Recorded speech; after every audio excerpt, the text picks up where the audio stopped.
Gendarmes, policiers, hommes du raid embarquent de toute urgence pour l'autre bout du monde. À 27 heures de vol, la Nouvelle-Calédonie s'est embrasée. Dans le territoire français le plus éloigné de la métropole, c'est désormais l'état d'urgence. L'île est placée sous couvre-feu.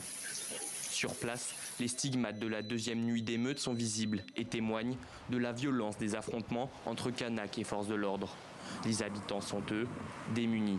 Même moi, je vous avoue, je suis avec mon arme tout le temps pour parvenir à quelconque situation. Donc oui, non, c'est pas simple.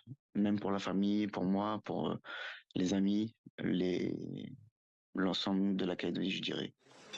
Si un conseil de défense a bien eu lieu autour d'Emmanuel Macron à l'Elysée, la réunion en visioconférence entre le président et les élus locaux a été finalement annulée.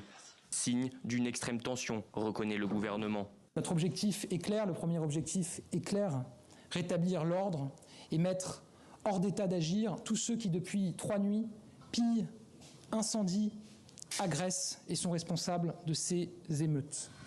Au-delà de la colère d'une partie de la population contre la réforme électorale, le gouvernement pointe une ingérence étrangère venue du Caucase. Selon Paris, l'Azerbaïdjan soutiendrait silencieusement cette révolte.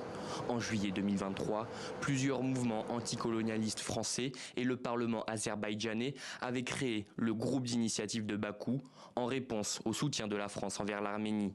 Dans un communiqué, la diplomatie azerbaïdjanaise a formellement démenti toute coalition avec les leaders kanaks, qualifiant ces accusations d'infondées.